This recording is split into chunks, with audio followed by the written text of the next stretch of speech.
There's some Persians, right? Some Persians here. Although now Baha'is all over the world have been introduced to Persian cooking. So this should not sound totally strange to you, but let me tell you that when I was there in 1956, that I was the only Western pilgrim there for the entire period of my pilgrimage, but some Eastern pilgrims, by Eastern, I mean, you know, from Iran or Turkey or, you know, Arabic speaking areas, as well as Persian speaking areas. A few, not many, but a few. And apparently, prior to my pilgrimage, there had been other Persians who had come. And one of them, who was not present at the time I was there, had brought some zereshk with them. Now, I have to tell you, first of all, I am not a cook. That is, I don't enjoy cooking. I love eating, but cooking is not my forte. And my husband, however, was not a cook either. To start with, his mother never let him in the kitchen when he was growing up in Iran. But when he came to America to go to university, he missed Persian food so much. And that was back in the 1940s, before we had, you know, all the Persian ingredients necessary to cook here in America as we do now. So, I mean, I watched my husband learn, teaching himself to cook, and he didn't have all the elements needed. When Zeresh came around, I learned that he, you know, there was a difference between clean Zeresh. These are little berries that are very tart.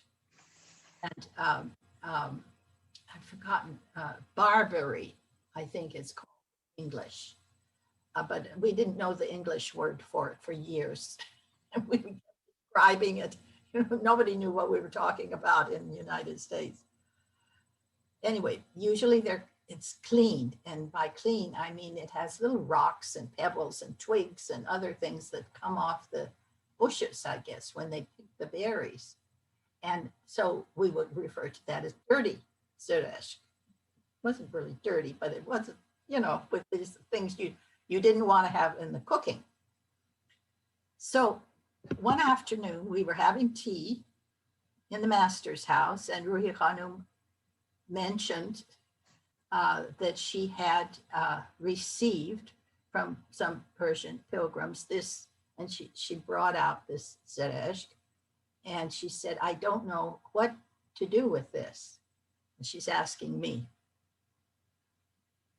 And I stupidly opened my mouth and said, oh, Khanum, you can't cook that. We have to clean it. And then she said, okay, let's clean it. So as we were having tea, we were picking the twigs and the pebbles out from the zeresh. And then she said, well, Sheila, you have to cook it. Now, I had watched, I mean, with the zeresh, but I had never done it, you know. And here I was suddenly promoted to chief cook, not bottle washer, but chief cook for the Guardian and all the people that were going to be at the table that night. So, I mean, I was scared. You know, Khanum had perfect confidence. Have a cook who will do the heavy lifting, because literally he was an Arab, so he didn't know anything about zeresh. He couldn't help me. And all I said to him was, oh, the setup for the cooking. I'm sure they did this only when they had, you know, a lot of people. In the back of the master's house, they had set up an outdoor kitchen where they had big pots. They could cook, you know, a large amount of rice in the pot. And then the food was cooked there and then brought over to number 10 Persian Street to the Western Pilgrim House for the dinner table. I then went out to the backyard behind the master's house and of course, I couldn't speak Arabic or Hebrew to the cook, so I had to do everything by sign language. This was hysterical. I mean, I laugh about it every time I think of it. I was frightened. I didn't know how this would work out, and there wasn't any plan B. It was, I had to do it, and I had to do it in this limited amount of time, and it had to be edible.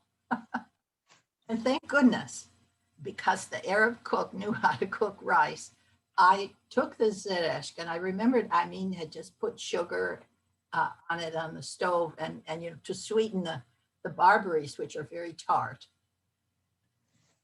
So I did that, and then I, by sign language, you know, I indicated to the real cook that this was to be sprinkled through the rice after it had parboiled, and he understood that. And the dinner table was set. I didn't taste anything because there was no time. But when it came time for dinner, I have to tell you how pleased I was. Shoghi Effendi helped himself to 2 helpings of that seresh polo.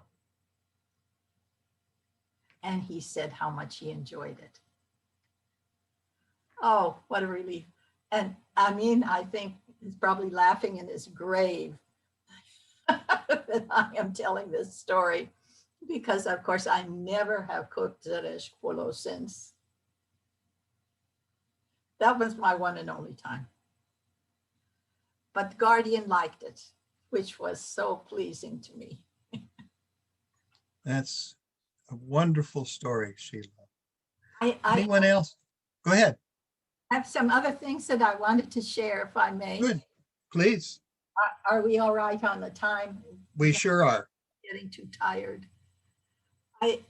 These are things that I wanted to show you. I've mentioned in the afternoons that we would have tea in the master's house in Ruhi Khanum, and if there were any Persian ladies present as pilgrims, they would join us, just the ladies. And so one afternoon there were 3 Persian ladies that came. And the things that we would do besides have tea is, and besides picking the stones out of the zeresh one afternoon, we had we were sewing. Now I know that this, you can't see this very well, but this is a very soft silk, sort of brocade that was brought. This is the back of it. Can you see some of the colors? It's beautiful. Yeah, this is just a sample. There were large pieces of it that were brought by some members of the Afnan family. And we were sewing. I mean, it was not this small. It, you know, it was in bigger pieces. The purpose of it, we were sewing the edge, you know, over by hand to, you know, prevent it from fraying. Right now, this is just open and not sewed. Purpose of it was to line the, I was told anyway, to line the cabinet drawers to have archives put on top of in Bahji. Now, I wrote in my pilgrim's notes Bahji, but I'm wondering if I made a mistake and I should have written for the archives building that was being built. And as I mentioned in the last interview, there were 36 of the 50 columns raised for the archives building when I was there. It was not completed until, I don't know, Brent, you'll have to tell us the date. That we know that the following year, Shoghi Effendi in 57 had gone to England to select cabinets and things for the archives building, which was still under construction. If you can hold for 1 second, I would like to show you something I'm going to, just for a second, and it may remind you of something. Sheila, can you see this picture? Yes, it's the archives building, huh? Under construction. Yes. Oh, yes, yes. Where are my glasses? Yes. It sort of looked like that, when I was there. It had 36 columns, and these are quite a few columns up there. So if behind it, and look how barren the mountain looks compared to the way it is now. Oh my, does it say what year this was? It doesn't. I found it, I may have found it on the World Center site, but it just said it was the archives under construction. Yes, yes. Well, I can't remember that it had that much scaffolding on it, but whatever it looked like, it was not completed, but we were working on this brocade. And then, so one afternoon we were sewing on this, and then I never saw the end product where it was put placed. And even though I said cabinets in Bachi, mansion of Bachi, I don't remember that. And I have been since to mansion in Bachi, and I don't remember seeing cabinets lined with the brocade. It could be there, or it could have been changed in all of these 60 some years since. But it's a very beautiful brocade. And Hanum said that I could keep a piece of it, and that's why it's there. Then I want to show you one other thing and tell you the story of how this came to me. Can you see this now? This is, as you can see, pearl beads. They actually are pearls. Ruhi Khanum told me that she had bought these pearls and strung these prayer beads. She bought the pearls in Jerusalem and strung them, she said, in preparation for someone special. And when she heard Shoghi Effendi tell me that I was to go to Bachi the next day, he told me at dinner that the next day, Mason Remy and I were to go to Bachi. And so she brought these pearls and she said, Sheila, take these with you to Bachi. And this is unbelievable because we can't do this sort of thing now, but in those days, because I was alone, she said, place them on the threshold in the shrine of Baha'u'llah while you are in Bachi. And then bring them back to Haifa and place them on the threshold in the shrine of the Bab. And so I did that. And now I keep them in a box because I don't want them to wear out. But I wanted to show you what a generous thing, even though these have faded, and I keep them in a box, but this blue yarn or whatever you call this at the end has faded quite a bit. It was a beautiful blue.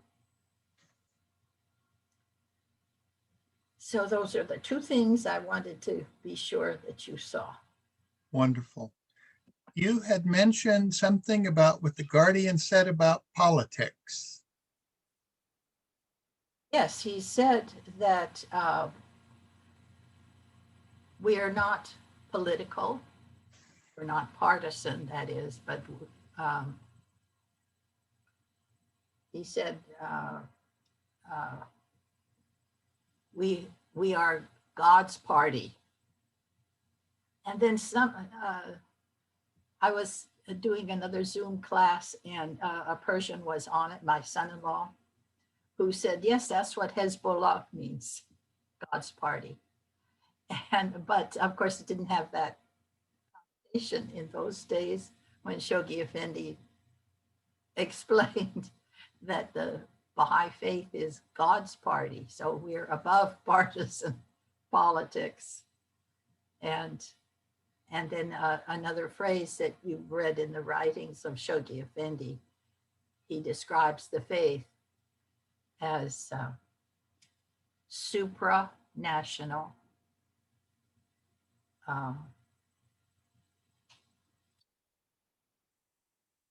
Supernatural? Supernatural, and then there's a third quality that he mentions of the faith. I can't remember now. You wrote to me that it was superlative. Oh, yes, superlative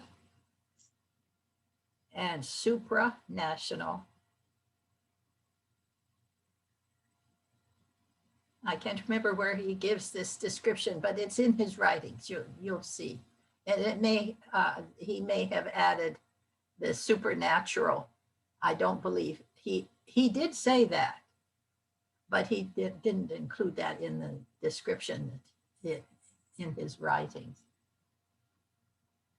as I recall anyway.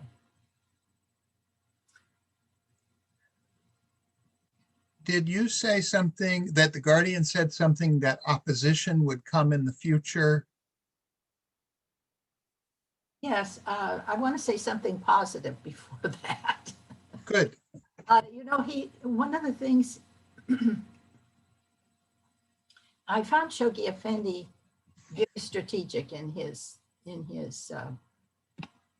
views of how the faith would spread, and he described this, which may mean something to you or not. It depends.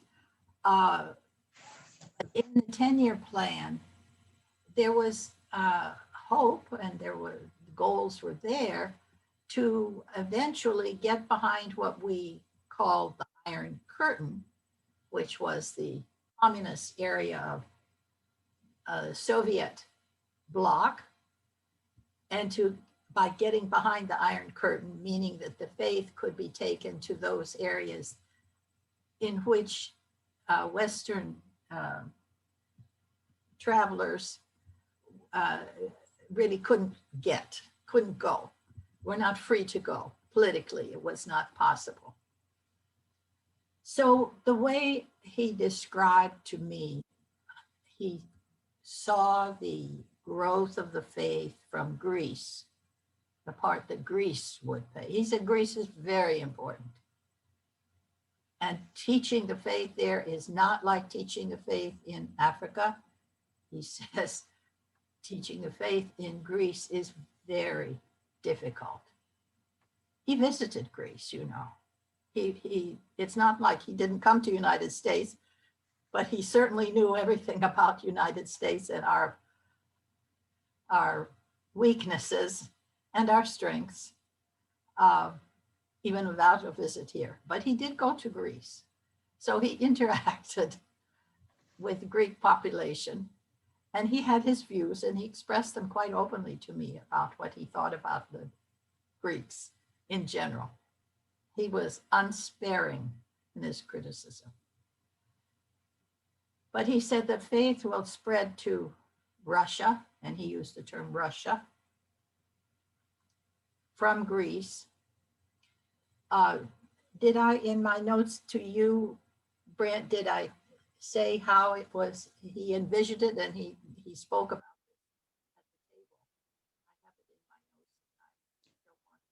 the table? Your voice has faded. I'm sorry. I have it in my notes specifically, but I don't want to try to find it in my notes now. But just to tell you that he said that Russia will be approached, and he used the term approached, from Greece from the southwest, the Balkans. He said the Slavs will be very easy to teach. This, I'm quoting him there. The Baltics, from Persia, from the south.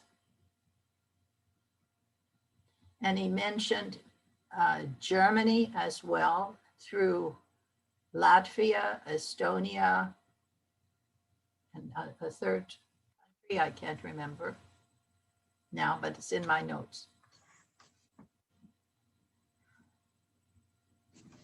So his views of how the faith would grow and how it would succeed in its growth were rather flexible. In spite of the fact that he was predicting how the faith would grow, he was also able to envision and suggest alternatives when a specific goal was difficult to achieve. And he said to me, for example, in teaching in Greece, he knew we were living in Athens. He said, if you cannot find, he didn't use the term ready souls, but words to that effect, in Athens, go elsewhere in Greece. In other words, he wasn't stuck on us just, but we stayed in Athens because that's where our jobs were. But if we had been able to stay in Greece longer than the 5 years that we stayed, we should have seen to at least, new pioneers, if we ourselves didn't go, to settle in other areas of Greece. So in other words, the country was important, but the specific place in the country was not critical. It's desirable to have the capital city have a local Baha'i institution developed, but if that's not in the cards, go elsewhere within the country. He said Greece is very important, but it will be difficult. And then one evening he sneezed and he said, it's the pepper. And then he said, Greece has wonderful pepper. He liked it.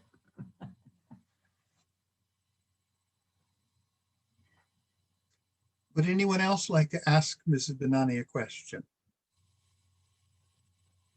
Sabo. Yes, go right ahead. Thank you. I had two questions, actually. You talked about one of them. I was wondering whether you got any sense of why he hadn't come to the United States, or was that something he was maybe planning on, or it just didn't come up? I don't know if there's any other. Yeah, it didn't come up. I never asked him, and he didn't volunteer anything.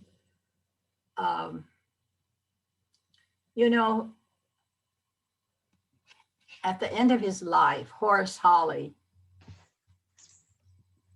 that is Horace's life, 1960, after 40 years serving as secretary of our National Spiritual Assembly here in the United States, 40 years he was doing that, until, of course, he had been appointed a hand of the cause by Shoghi Effendi, did not require that he meet Shoghi Effendi.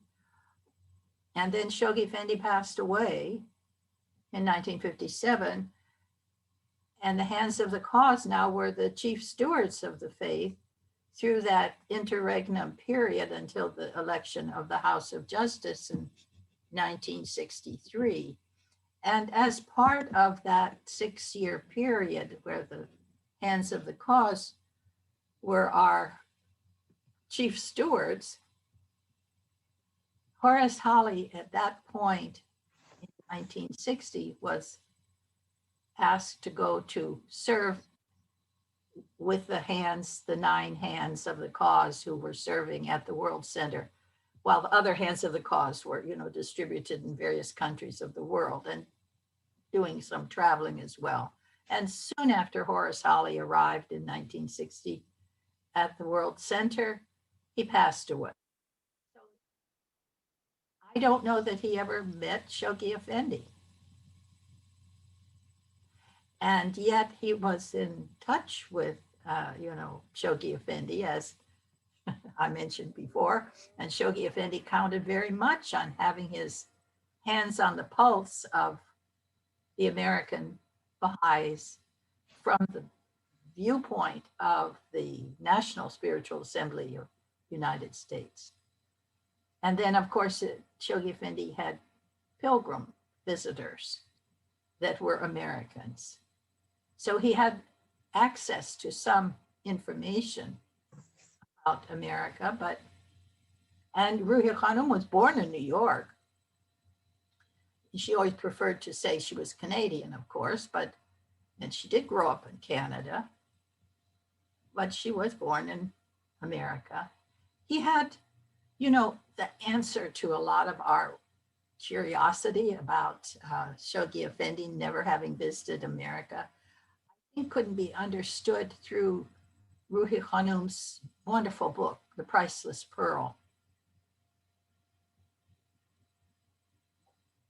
I was so excited to hear that he had traveled up Africa, the whole continent of Africa. He had traveled from south to north, and I think more than once. But he did not come to the United States. He never said that he didn't want to come, but he never said he wanted to come either. Anyone else? He'd said another thing. I want to share with you another thing, a comment. And I wrote this in my notes. He said that the Americans are enthusiastic. They're enthusiastic about everything, but they are not profound. I wrote this down. This is a quote. They are not profound. They should become more profound, like the Germans. The Germans have a profound understanding of the faith. And then he said that the Greeks, at this point, by the way, our first Greek declarant had not occurred. I brought a letter from him, which he had written to Shoghi Effendi. I brought it with me on pilgrimage. And of course, in those days, we didn't have Xerox machines and waste cameras that take pictures and easy ways to duplicate things. So I had no copy of the letter that Constantine, Kostas was his nickname. Constantine was this young man's name. And he had taken English lessons with me. So I carried with me his letter to Shoghi Effendi. And I have a copy of the letter, which I can read to you, that Ruhi Khanum, on behalf of Shoghi Effendi, wrote back to this young man, encouraging him to, make his declaration. He had said to Shoghi Effendi that this young man, do you think he is ready to be the first Greek Baha'i that is native to Greece, in Greece, Baha'i? I don't know how Shoghi Effendi would make that judgment, but it was on the basis of reading his letter. He said, yes, he can become a Baha'i. But Shoghi Effendi said, the Greeks must become consecrated, not just serious-minded. So these are the things I think are important. This is my impression of what he said. We must develop a more profound understanding of the faith. Being serious-minded is not the same thing as having a profound understanding. Consecration is a quality that is required. It isn't just for the Greeks. That, I think, is the message for all of us. I am reminded of something Aziz Yazdi said when he was talking about when he was a boy and Abdul Baha said something to him about prayer and about reciting the greatest name. And when he finished, he said, now to you, that's a pilgrim's note. But to me, that's holy writ. Yeah. And that's what I'm reminded of when you talk about your pilgrim notes. To us, these are pilgrim notes. To you, that's divine guidance. Yes. Yes. That's true.